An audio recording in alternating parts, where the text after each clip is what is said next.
I got a call in, so I have to stop the live. Sorry about that, guys. I was waiting on a call, but I'm back.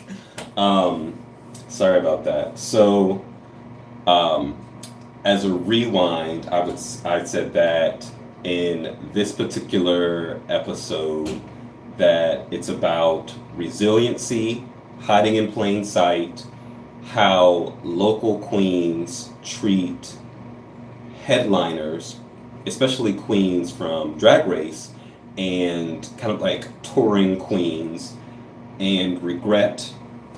So those are the major themes of this particular episode. And so, um, fast forward, Ruby admits to Lewis, aka Miss Cocoa Butter, that Damien has been following her on this tour.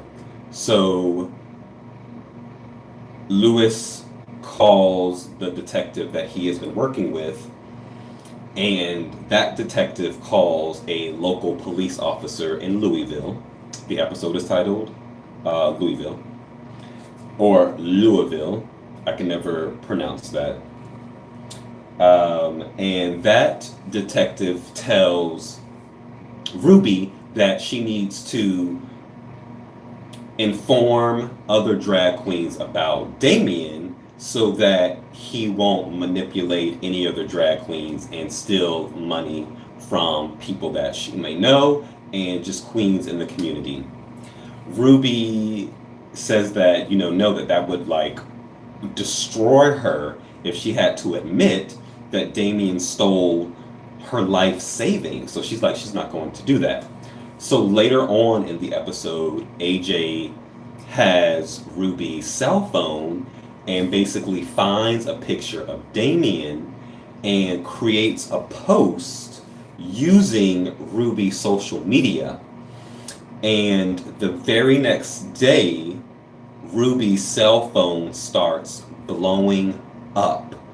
And people are saying that, oh, they're sorry that this happened to her. And so in the first live, I basically stated that they're cameos from Chad Michaels, Paris Balenciaga, Jay Jolie, and Kennedie Davenport. But we don't see Chad Michaels in the beginning of the episode. And it's shocking because like Chad Michaels' character is kind of like the host every night for the drag shows and is like the face of this particular club.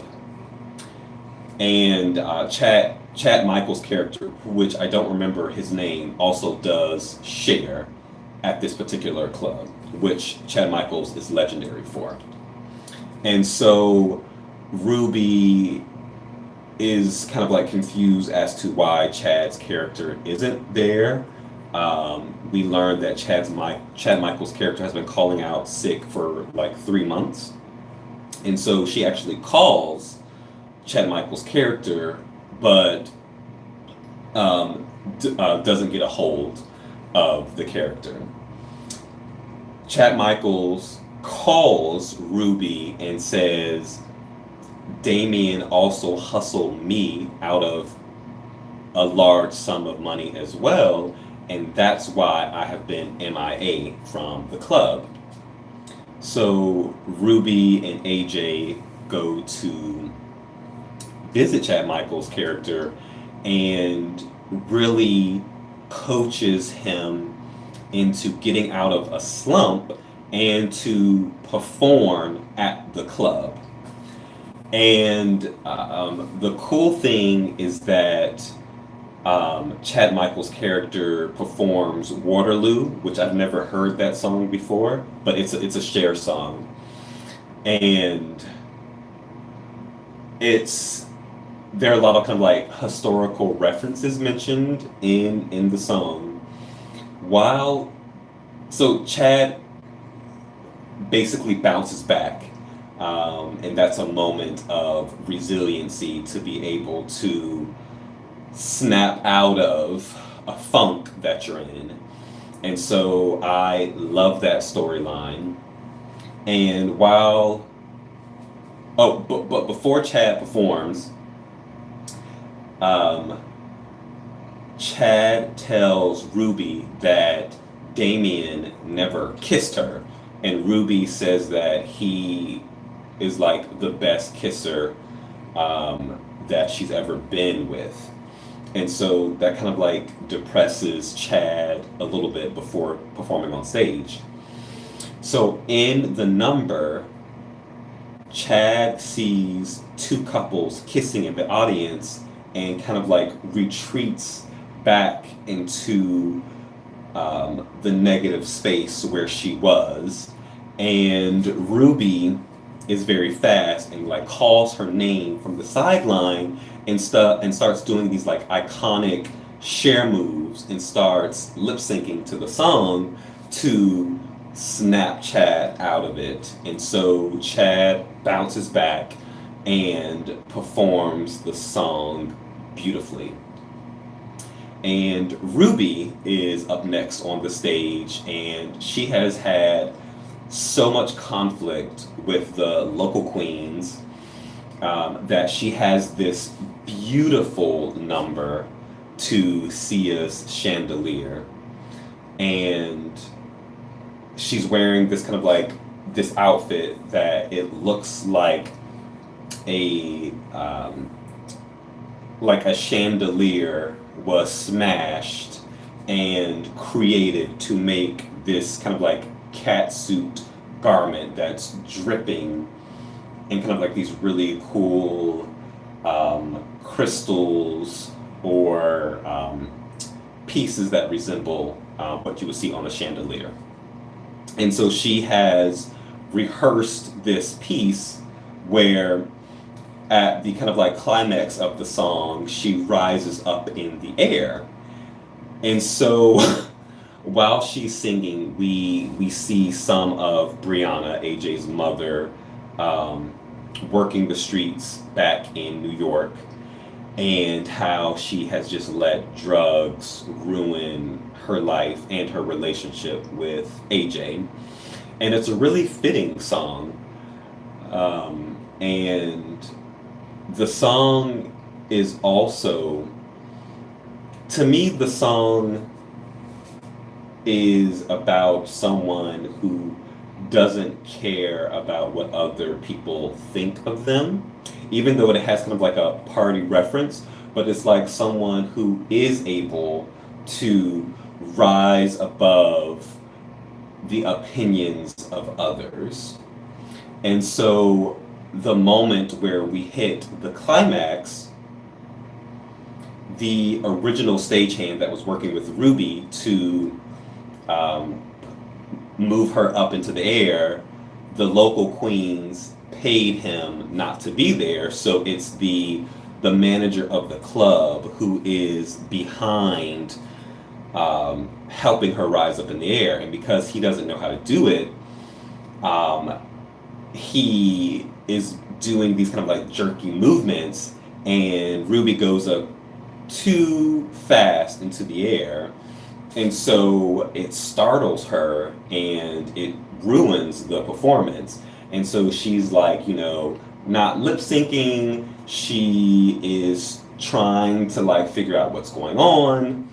And we hear Kennedie Davenport say that that she paid the stagehand $500 to leave early, and it's the best money that she's ever spent.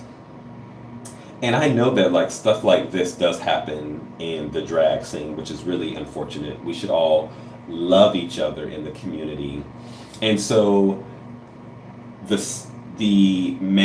club manager, loses control of the cable system, and Ruby falls to the ground. And there's like a thud when she hits the ground. And she's there for a few moments, and then the song, the vocal track kind of like stops, and then there's this instrumental. And then when Sia's voice comes back on, Ruby lifts her head up and stands up and ends the performance beautifully. And she walks to the local queens and she tells them that is why I'm the headliner. And it reminded me of Elektra Wintour from Pose, like the scene where Elektra basically tells the woman at the like the high-end restaurant that they go to on, I think it's Martha's Vineyard where they are, and she tells her off, and I was like, oh my gosh, Elektra Wintour all day long. So I love that because I feel as if RuPaul became Ruby in that moment, and I felt every emotion that I was supposed to feel. And if anyone like hated or didn't like the the season thus far, this is the moment where I know that they were going to love it because it was brilliant. So brilliant. The writing was really good at that particular point, and I loved it. Overall, I would say that one, this is my favorite episode, and we had so many complex emotions. We have Ruby, who, because of the call from Damien in the beginning of the story, she goes back to the memories that she had of Damien, even though he has stolen $100,000, even though she feels as if he has made a fool of her, she is nostalgic and wonders, did he really love her? And that was so beautiful because it didn't need a lot of dialogue, but we could see it conveyed through emotion and conveyed through her cell phone. So I really loved that. We also get a lot of information about Damien not kissing Chad Michaels' character. And so that leads Ruby to think, oh, like, I wonder if there was emotion behind Damien and did he have feelings for me? And Ruby gets really drunk and calls Cocoa Butter and basically asks her, do you think Damien had feelings for me? And Miss Cocoa Butter says, you know, you're drunk, goodbye, I'm not talking to you about this. And so Miss Danger and Damien, they actually call Ruby, and Damien is basically saying that he actually did have feelings for Ruby and that he will give her $10,000 in, I think, a week's time. And that's making Ruby feel a certain type of way that, you know, he did really love me. And it's so complex, but beautifully done. So bravo to RuPaul, bravo to I think it's Michael Patrick King, and to any other writers that wrote the script. The best script of the season thus far. I really loved it. And so we really see different characters being resilient. We see how drag queens can really and unfortunately attack each other. And we see how people like to hide things in plain sight, not knowing that other people can see it. And so I would love to hear what you guys think about this particular episode. Did you love it? Did you hate it? Who do you think shined in this particular episode? Ruby shined in this episode to me. Like, this was Ruby's episode. Like, in some of the other episodes, other people have really shined, but this was Ruby's episode. And so I really loved it. AJ was less of a brat, so I can really tolerate her now. And I'm hoping that um, she softens up more throughout the season. Every time I see Lewis or Miss Cocoa Butter, I love her dearly. Such a great character, and I can't wait to see what happens with her character in season two because I'm only loving her. I loved the cop in Louisville. That was something that was unexpected, but he needed to be there to push the storyline, so I really appreciated that. Um, so overall, A plus for this episode. A plus completely. So in the comment section, let me know your thoughts. I would love to hear them. And sorry for the split in the video, but I got a call coming in. So I am going to actually watch episode 5 now to quickly do a review. And